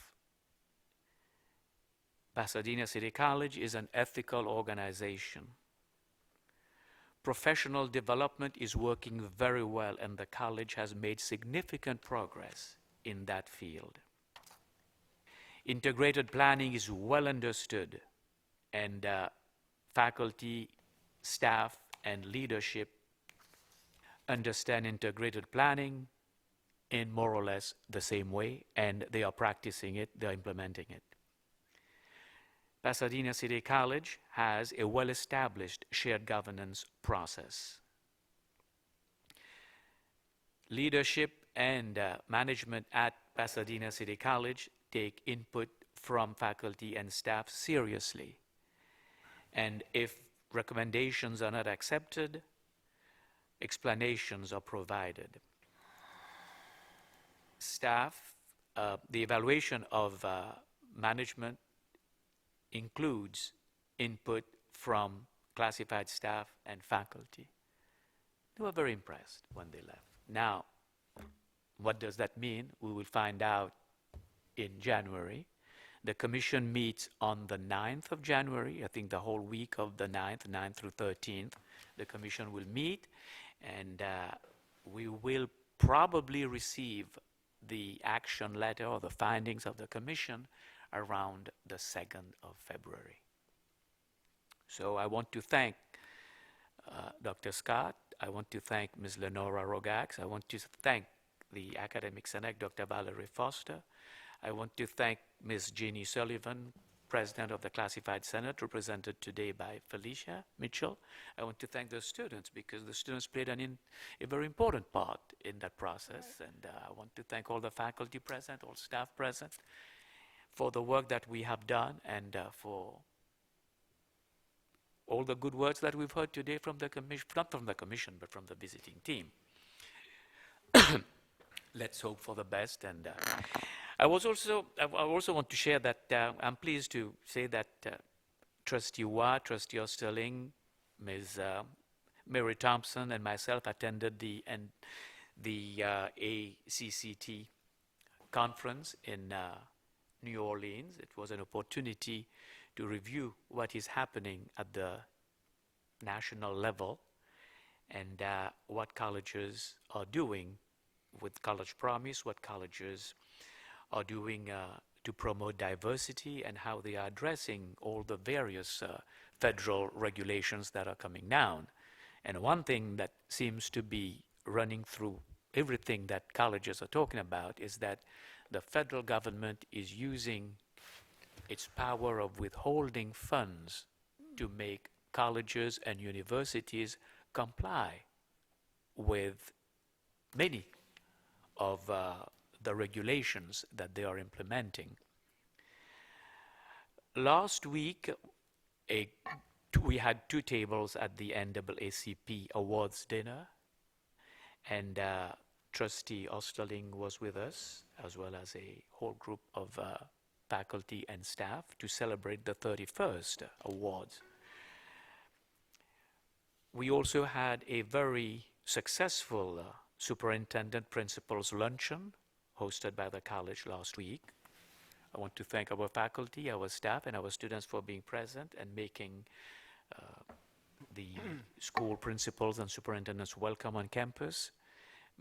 Professor Kimberly Shadiak gave a presentation on entrepreneurship at the not only at the college but at the state, and how the college is preparing students for that. Last Saturday, we participated in the Latino Heritage Parade, and I want to thank Dr. Olivo and the students who were present there, and I thought we did a very good job, and we were well represented. We also had a team of 11 students attending HACU, the Hispanic Association of Colleges and Universities in San Antonio. The college provided an opportunity for students to attend leadership training, and also for our own staff and faculty to take part in leadership training at the national level. As you know, every year around this time, the State Chancellor's Office sends to all community colleges, to all community college districts, what is known as their faculty obligation number for the following year. Our number went up from 414.8 full-time faculty to 422.8 full-time faculty. This makes us the 9th largest district in the state of California when it comes to the number of full-time faculty. We are the 2nd largest single college district when it comes to the number of full-time faculty in the state of California. To give you an example, Mount SAC, which is the largest single college district, has a faculty obligation number which has only 9 faculty more than we have, Dr. Juni. Dr. Stoughton, 9 full-time faculty more than we have. And yet they generate almost 3,000 full-time equivalent students more than us. That's their number, 3,000 full-time equivalent students. If you look at that number, 3,000 full-time equivalent students generate close to $15 million in apportionment for the district, right? And so we receive the $15 million less because we have 3,000 FTES fewer than Mount SAC, and we are only 9 full-time faculty fewer than Mount SAC. 9 full-time faculty member could be about $1.1 million, okay? So they're receiving $15 million more than we do, and they're spending only $1 million more in faculty for their full-time obligation. That gives them $14 million more to spend on their budget. We look at Santa Monica College. If I'm not mistaken, Dr. Juni, Santa Monica has a 270 full-time faculty obligation number. 200, what was it? 269. 269, and we are at 422.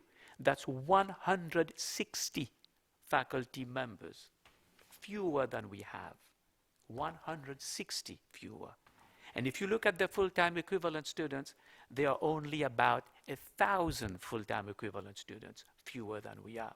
So they are receiving probably about $5 million less than we have.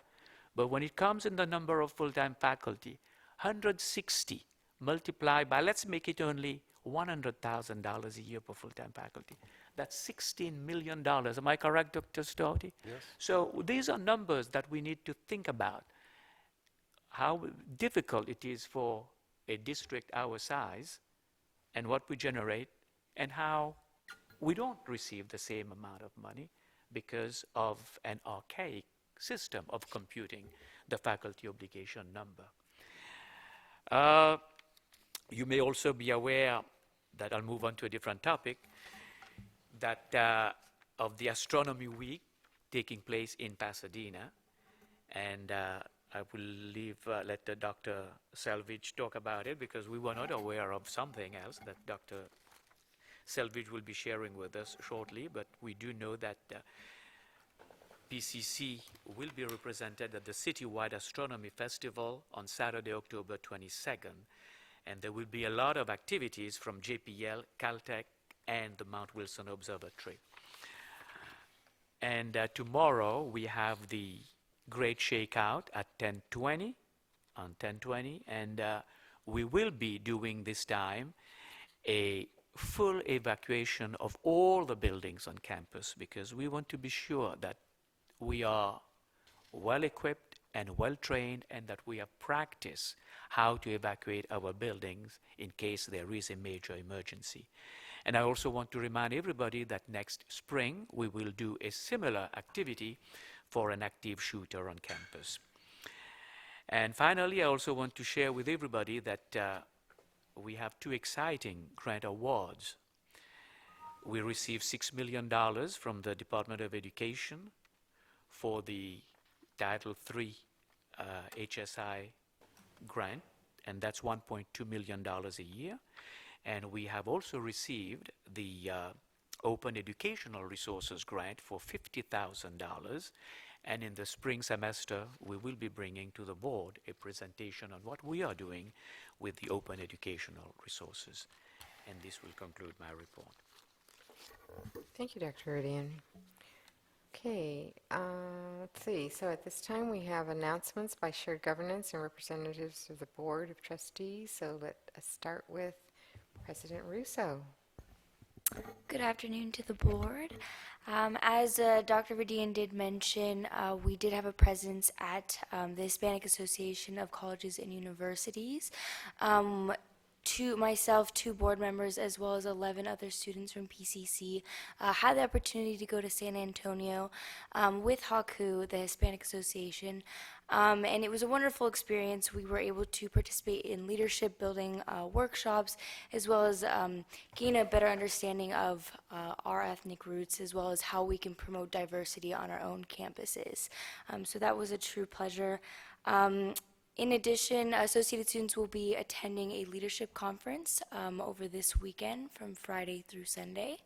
This is going to be with the California Community College Student Affairs Association, which we call Seesaw. And again, it's going to have elements of leadership building workshops, and we'll be engaging in different elements of shared governance type activities. So we'll be looking forward to that. Thank you. Thank you. Ms. Mitchell. Good afternoon. The Classified Senate will be holding their fall Halloween meeting on October 21st, and we also will be having our first Lunch and Learn on November 19th. And finally, on next month, we will be sending 7 senators to the CCLC convention. Hey. We'll see you. Mr. Butner. I'm very pleased to announce the appointment of Todd Hampton to the Management Association Board of Trustees, Directors rather. Dr. Hampton was elected by the membership to the position that was left vacant with the resignation from the board of Ms. Julie Mosier, and we're very pleased to have this excellent and highly skilled manager serving on our board. Thank you very much. Congratulations. Dr. Foster. Good evening. I just wanted to provide an update about Flex. We had our Flex Day on October 6th, and over 600 classified staff, faculty, and managers attended. And from what we hear, it was a success. It was equity themed, and everyone absolutely loved the speaker. He was Dr. Tyrone Howard from UCLA, spoke about equity issues, and everyone was really inspired. I just want to say that this was really a collaborative effort on all levels. Academic affairs and student affairs worked with faculty, the Flex Advisory Committee, and the Equity Committee to put on a really great day. And it's not going to stop there. We've made a campus-wide commitment to make equity an initiative and a very important priority for us. And so we're going to offer sustained professional development through 6 different equity pathways throughout the year, which are going to be offered to all campus constituents.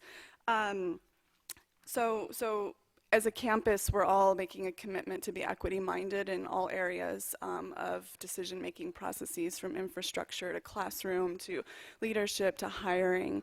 And since you all are part of the campus, I would encourage you to also engage in professional development with equity. A couple of you had asked about this at our retreat and were interested in learning more about equity issues.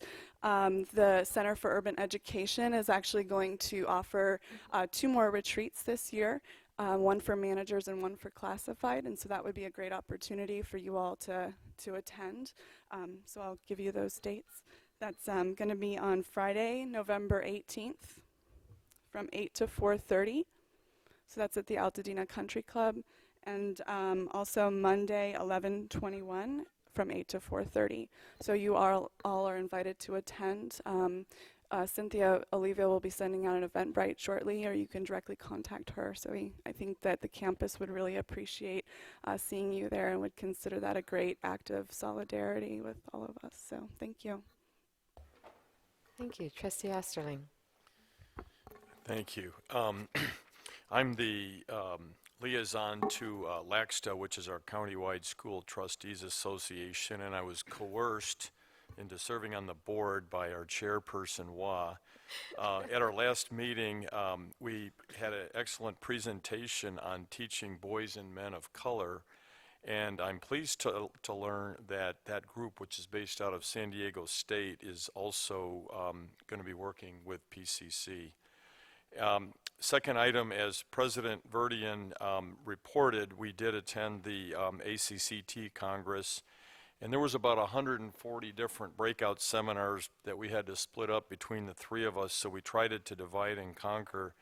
And I tried to focus primarily on CTE and also student success data gathering, because those are going to be important parts of our funding formulas in the future. And you can rest assured I was peppering our superintendent with emails in mid-session with all the great ideas that I have for him to follow up on. And then lastly, I'm very distressed to report that our superintendent has decided to unshackle from his wrist his Fitbit.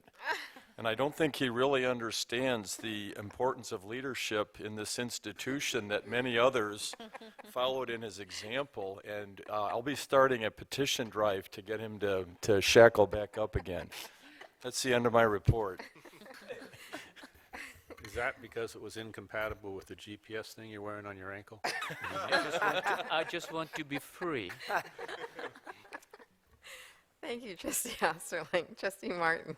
I attended a webinar done by PARS about a potential way for districts, and they're working with the Board of Governors to do some more long-term investing for long-term obligations, such as our GASB 68 requirements for contributions to STRS and PERS. And so was rather impressed with it and looking forward to having a discussion when it comes on topic at our next Budget and Audit Committee meeting. Thank you, Trustee Martin. Dr. Fellow. I just wanted to say I'm having a delightful time with the PCC faculty and the students in Italy. I have dinner with the faculty at least twice a week, and we have some great conversations.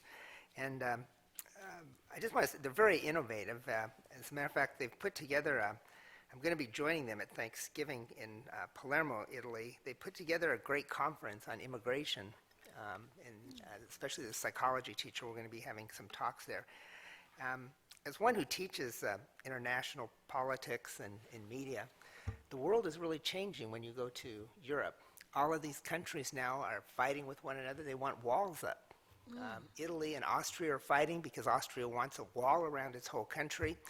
Hungary has put a wall already because they have to limit immigration. And Italy is stuck in the middle now. They're getting 1,300 immigrants a day, and that's why we're going down there. And the students are going to see all of this firsthand.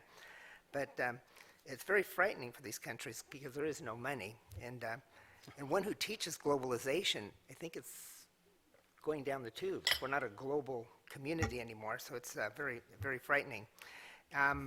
I also wanted to mention, I've been going to a lot of receptions and also along with study, we will also need more money for study abroad. We've got to find some more money because this is really is the highest impact teaching practices, and these students are going to come back very changed. The other thing, I've been attending a lot of receptions for legislators who are retiring, and it would be nice if we could invite Supervisor Antonovich and State Senator Liu, both of these people, college educators, and certainly have done a great job with education in their time in Sacramento. But it would be nice to honor them here at a meeting, maybe in December 14th. I think that's a great idea. So I hope the superintendent will look at that. And I actually have invited Senator Liu to the CCLC as we're having a joint caucus reception. So hopefully we'll see everyone there. For December 14th, you said, right? Yeah, it would be nice to have them here. Yeah, that's a great idea. Dr. Selvage. As Dr. Verdian mentioned, this is Astronomy Week in Pasadena. Pasadena's always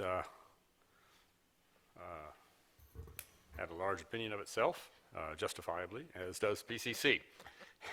The city of Pasadena suggested to a number of the institutions here in Pasadena area to consider an astronomy day. Okay, so what happened? We got an astronomy week, and at the Carnegie Observatory's offices here in Pasadena on Saturday, they had an open house. 650 people came. I attended. They've got a really great machine shop, which I find very intriguing. I like machine shops where they make their own instruments that will go on satellites and spacecraft and stuff to go out and take measurements and data that the observatory, Carnegie Observatory, can then analyze. I want to read just a short section out of the proclamation here that Mayor Terry Tornick presented to, I guess, 10 or 11 different entities. I accepted this for PCC. It says, proclamation, whereas Pasadena is home of the world's leading space science and astronomical institutions, including Caltech, its Infrared Processing and Analysis Center, Carnegie Observatory's Giant Magellan Telescope, NASA's Jet Propulsion Laboratory, Mount Wilson Observatory, the Planetary Society, and the 30-meter telescope, and all of those are absolutely cutting-edge world leaders in their field. And then it goes on, whereas for the first time, these premier organizations, along with Pasadena City College and Kids Space Museum, are partnering to produce Astronomy Week, et cetera, et cetera.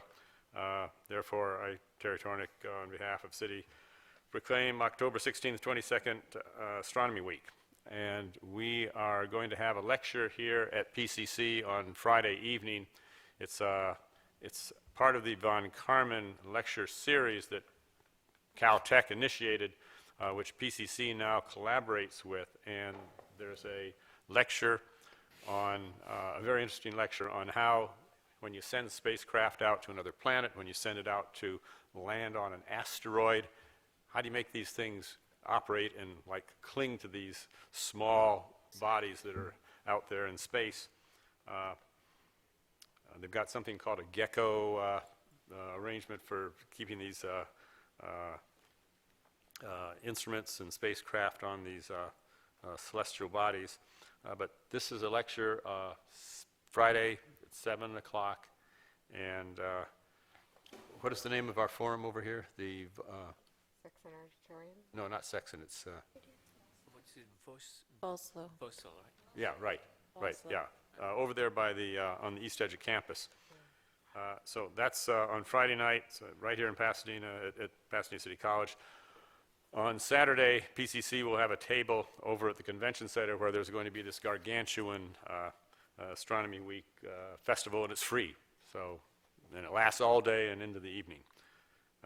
So in any case, this is the proclamation. If Dr. Verdian doesn't have room in his office, I'm sure there's space on my wall. We will have it. Oh, well, all right then. Thank you. Let's start We with can put it in our Trustee observatory. Garipian.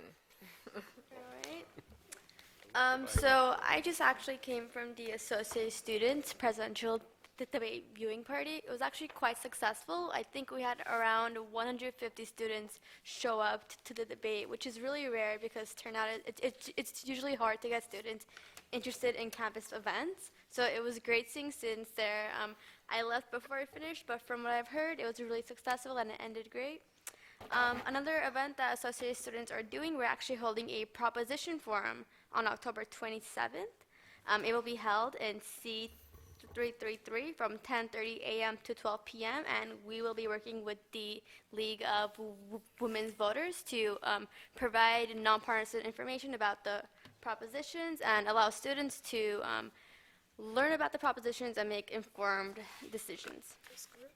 Yeah, and then I will also be attending the Seesaw conference with the Associated Students this weekend, and I'm really excited about that.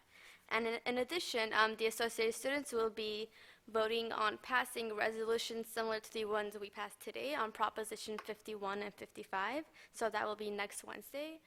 We hope to pass them and stand in, I guess, solidarity with PCC regarding our support of these propositions. And that is all. Thank you. Trustee Brown. So I just wanted to say that I'm very thankful that I had the opportunity to serve on the work group for the accreditation. It was a very good experience.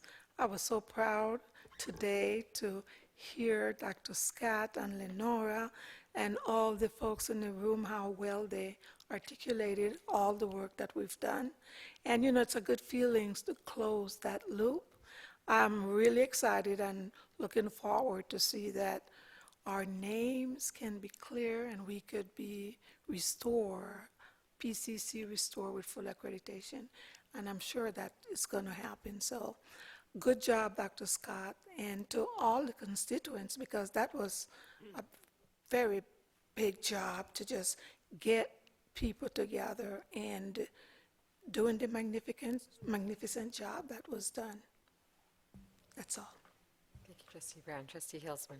Yes, well, I was pleased to be able to join Trustee Brown and Trustee Osterling in the interview with the Aspen Institute, and it was enlightening. I think it was enlightening for them as well. One of the quotes that I repeated to the president and to some of my fellow board members, we heard at the end of the presentation, and they asked a lot of questions, and I know the faculty and different constituent groups had a chance to meet with them, but they said to us, there's a lot of things that you're doing at PCC that would be a great example to the other 10 finalists. So I took that as a good sign that we're in an elite group and we're hopefully chosen among that group. I'm shocked and disappointed to hear that President Verdian has given up his Fitbit. He was sort of an icon for us, but he's gone down in my estimation. And we had a nice competition going, but he's obviously dropped out for whatever reasons. I think that's why he Will- gave it up. We were leaving him in the dust, Hoyt. I don't think so, The but thing is, he's fitter than any of us. yeah, but perhaps we can have 5 miles a day. an information, if not an action item on this in the future. So. Maybe a criteria in the president's evaluation. That will definitely be a factor. Wear a Fitbit, but make sure you walk less than the trustees. Okay, that's a challenge. Well, I want to thank all the trustees for all of your participation outside of the board, and not only what you're doing in the community, but I know that all of you are doing a lot of work on the subcommittees and representing the college very well. So I'm really happy to hear and all the good things that are happening and the great comments that were made on accreditation in the Aspen Institute. And I want to thank all the faculty and the staff and the administration for all of the work you've done. So I think it's a yeoman's job, but you were up to the task, and we're hoping for good things. So as was said, Trustee Osterling and Dr. Verdian and Ms. Thompson and I attended the ACCT conference, and I wanted to report that we have now 5 members from California who are on the ACCT boards and committees. So our latest one was Meredith Brown, who was formerly the chair of the African American Caucus, and she is now on the Diversity Committee representing the Pacific Northwest, and She's also an attorney with ALRR and has written a guideline manual on diversity and given several workshops on diversity. So she joins Trustee Jen Haggerty on the diversity community. So that was really a great accomplishment for us in California. So it's been a commitment to show some presence nationally. California's kind of stayed back a little bit because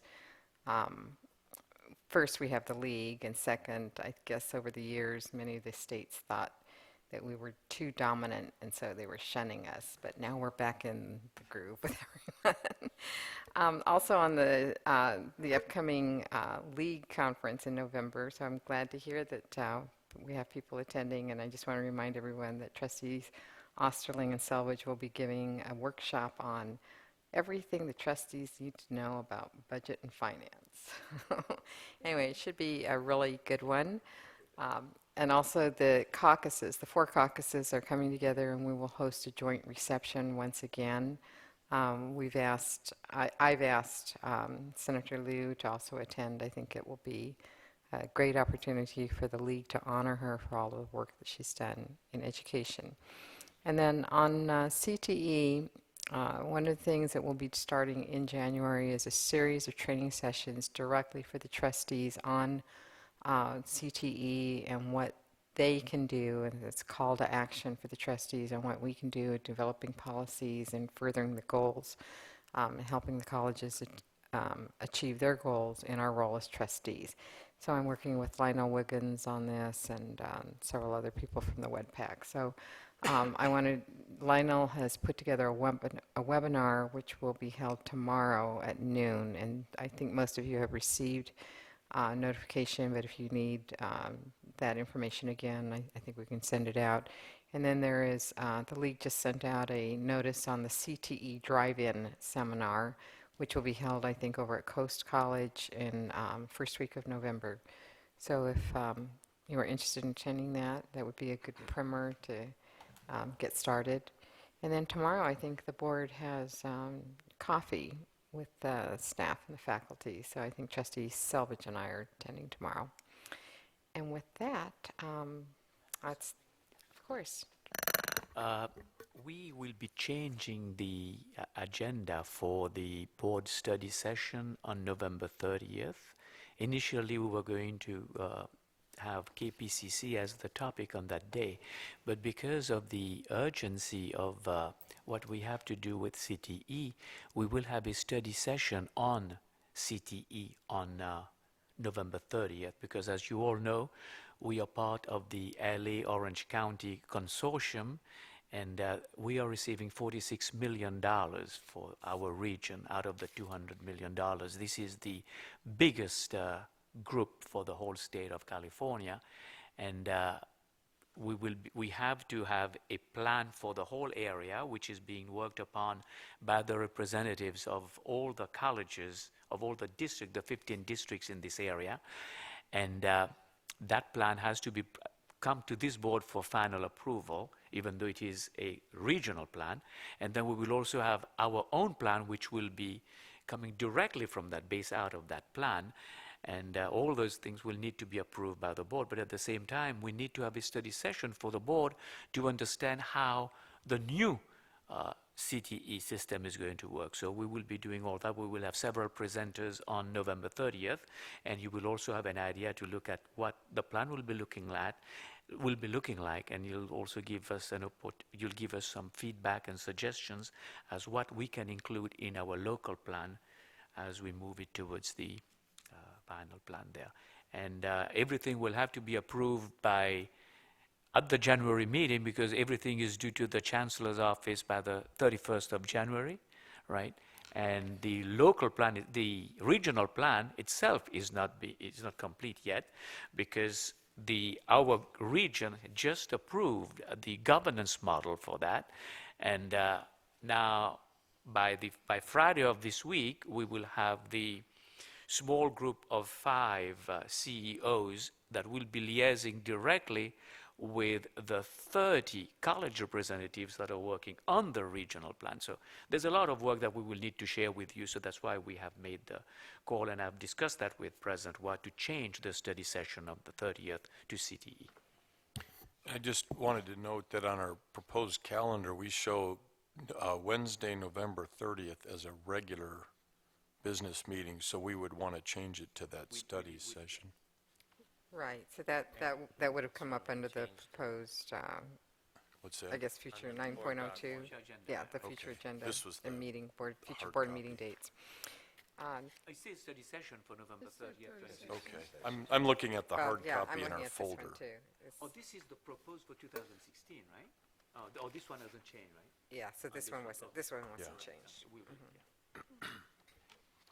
So and I hope, Dr. Verdian, then after the trustees have that session, then you'll allow us to then look back at the goals and kind of refine what we would hope to see. Yes. Okay, great. All right, well, we are actually now at the proposed board business meeting date. So as Dr. Verdian said, there was a change in the November 30th. Also, Dr. Verdian and I discussed, we really had not had a session to develop a 3-year strategic plan for the college and with the board.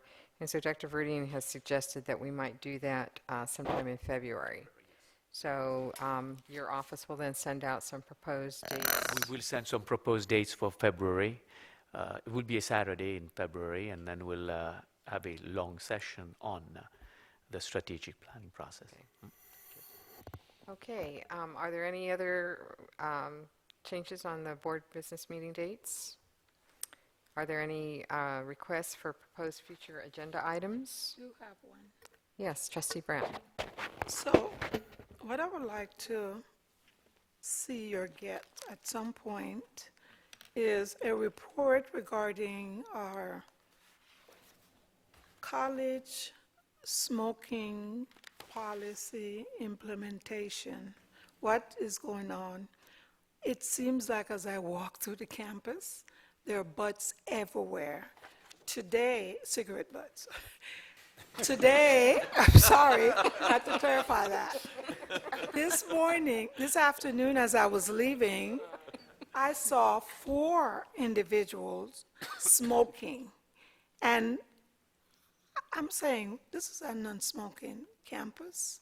And I just needed a report as to what exactly has been done and where are we? We will be providing you this report, and we will try to bring that report here as early as January. Thank you.